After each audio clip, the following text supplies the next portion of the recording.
tempos de pandemia, a ordem é ficar em casa.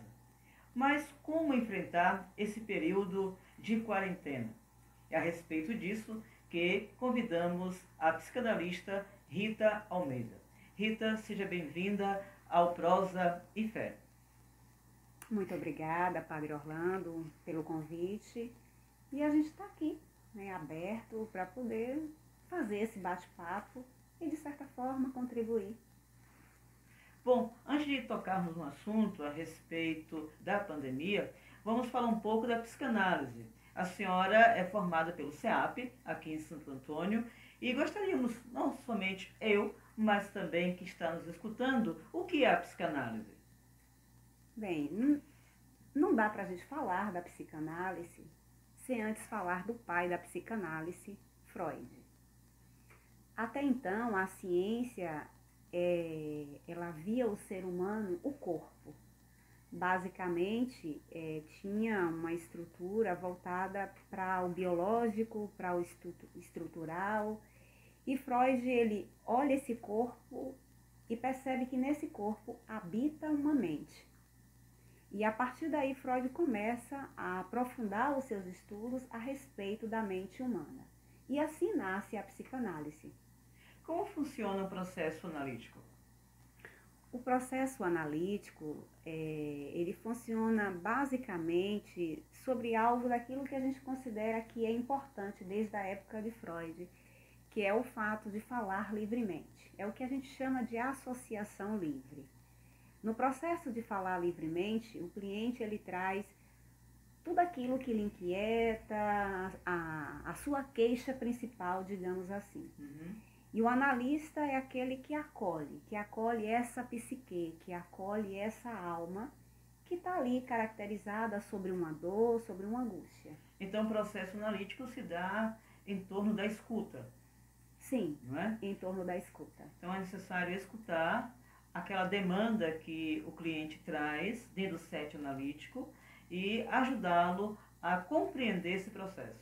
Sim, para que diante da sua fala ele possa estar encontrando as suas respostas, fazendo suas reelaborações, ressignificações, e assim, aquilo que ele trazia em termos de queixa principal, que estava de certa forma angustiando ou paralisando a sua vida, ele possa estar diante de toda aquela demanda, fazer seu processo de enfrentamento, porque o processo da análise ela é dolorosa, né? Porque é você estar diante de você mesmo, diante das suas questões, e onde você passa a perceber que às vezes tudo aquilo que você viveu era muito mais o discurso do outro sobre você do que o seu próprio discurso.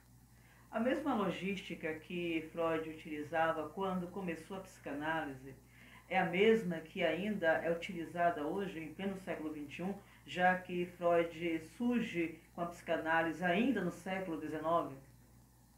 Claro que algumas questões, assim, houve algumas mudanças, sim. Em termos do set analítico, Freud, ele escutava o seu cliente, tinha o divã, o tão famoso divã, e o cliente deitava no divã e Freud ficava posicionado atrás do cliente. Né? Essa era a psicologia, a psicanálise ortodoxa. Hoje a gente tem uma psicanálise muito mais voltada para esse acolher. Então, há uma relação, de certa forma, do olhar mais próximo, o posicionamento do analista é de frente ao seu paciente. Freud não trazia muito essa questão do tocar, né? A gente hoje, de certa forma, já traz um abraço, um acolher, um aperto de mão. Ele era mais ortodoxo. Sim. E Freud também teve um aluno, né? Um discípulo, que foi... qual é o nome dele que eu esqueci?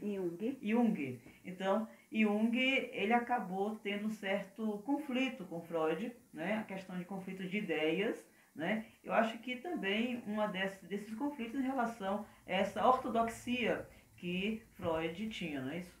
Sim. Jung, ele ia muito mais próximo, né? Ele chegava muito mais próximo do seu paciente. Ele adentrava muito mais nesse mundo. Freud, ele mantinha muito mais um distanciamento, né? E que foi importante também naquele momento. cada um com a sua contribuição. Jung traz uma contribuição, Freud é esse pai da psicanálise, a gente tem outros e outros psicanalistas também que contribuem e que faz com que a psicanálise se torne, na verdade, essa técnica. A gente não pode trazer como ciência porque a gente não tem algo daquilo que a gente possa comprovar. Uhum. Porque como o ser humano é singular, então cada processo de análise também é singular. A gente não dá para dizer que isso que funcionou para essa pessoa vai funcionar exatamente para essa. Como fosse em um laboratório. Isso, né? experimental. Uma ciência exata. Exata. No caso da psicanálise, não é uma ciência exata, mas tem um objeto de estudo que é o indivíduo. Sim. O indivíduo é o objeto de estudo e ele estuda a sua própria história. É estar diante da sua própria história. É isso que a psicanálise ela faz esse convite. Tudo aquilo que nos afeta, na psicanálise o afeto, ele vai para aquilo que pode ser de uma maneira positiva, como também de uma maneira que não seja tão positiva, e aquilo fica guardado no que Freud chamou do nosso inconsciente. Então, em algum momento, a gente acaba manifestando isso, e aí é quando entra o processo, né, de fazer o seu processo analítico para o processo do autoconhecimento, para você se perceber por que eu estou agindo dessa forma, o que estaria por detrás disso, quais são essas demandas que eu ainda não visitei, ou que eu nego a mim mesmo. Interessante esse processo que Freud teve, né, primeiro com ele, né, e com o passar do tempo, ele então começou a atender, né, no seu set analítico e na sua própria casa, né, na sua própria residência. Né. Então, todo esse processo, imagina o quanto ele deve ter sofrido, né, para chegar às conclusões que ele chegou. Mas partindo agora para a questão da pandemia, que é uma questão que nós estamos vivendo, o mundo hoje está dividido, a pandemia hoje, né, no presente, e pós-pandemia.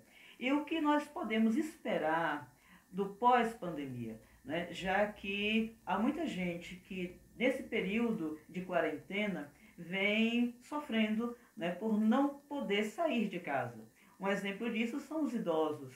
Né? A gente tem acompanhado muito pela internet, quem tem internet em casa também acompanha, né, pelos jornais e revistas, tem visto que os idosos estão dando certo trabalho para ficar dentro de casa.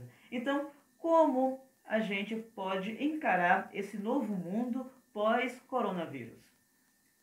Sim, na verdade, assim, a gente tem uma demanda do que a gente está vivendo hoje, né?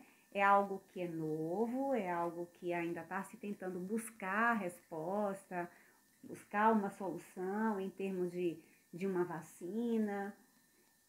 Então, se é algo novo, é algo que assusta, né? E quando as pessoas elas reclamam um pouco dessa rotina, porque a rotina ela traz algo que é sistemático, que às vezes cansa, mas ela teve que deixar essa rotina e ficar em casa.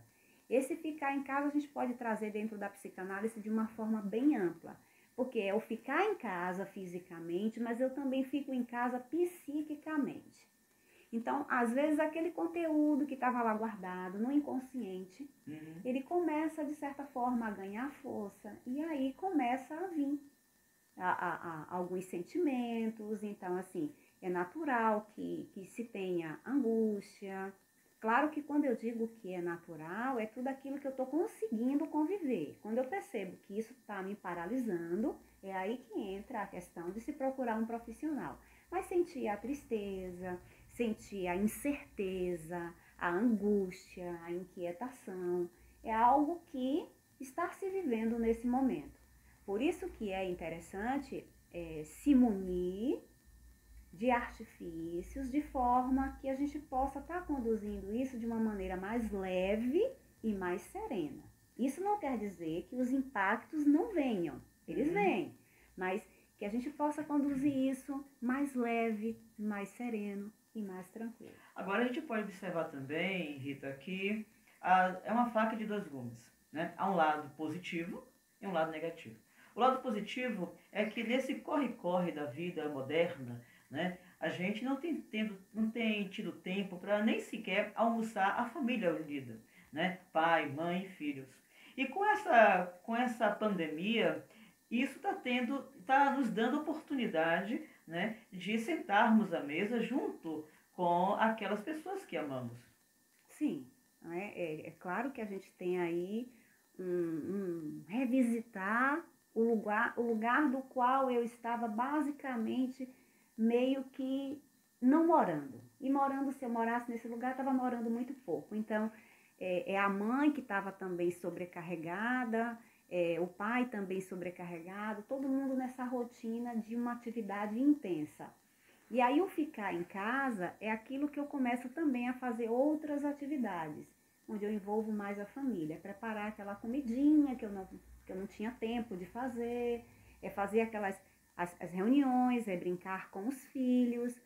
Mas claro que diante disso, por mais que a gente diga esse momento é importante, mas em algum momento também causa as inquietações.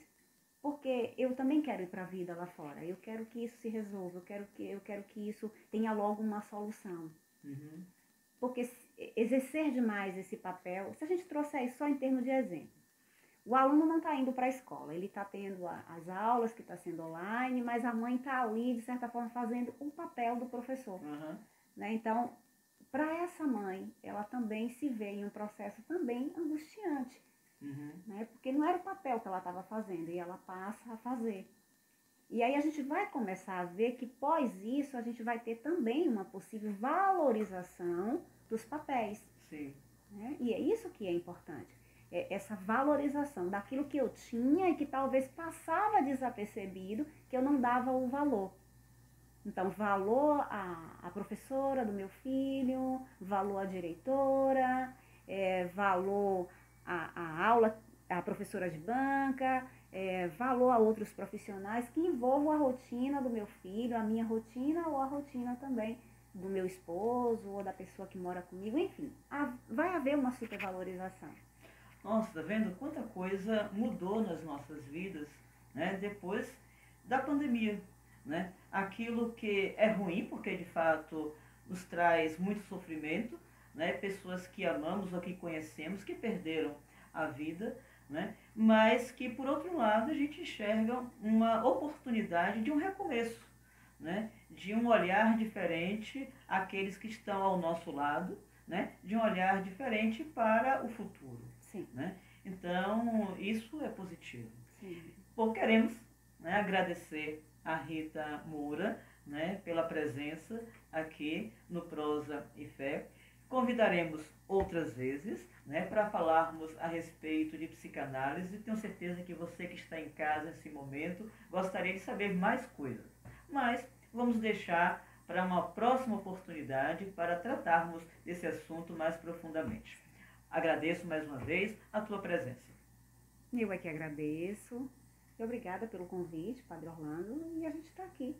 No momento em que precisar, novamente, bater um papo, a gente se faz presente. Você que está em casa, um abraço, muito obrigado pela companhia. E vamos fazer a nossa prece final, né, agradecendo a Deus por este momento. Você que está em casa, reze comigo. Pai nosso, que estais no céu, santificado seja o vosso nome. Venha a nós ao vosso reino. Seja feita a vossa vontade, assim na terra como nos céus. O pão nosso de cada dia nos dai hoje. Perdoai as nossas ofensas. Não nos deixeis cair em tentação, mas livrai-nos de todos os males. Amém.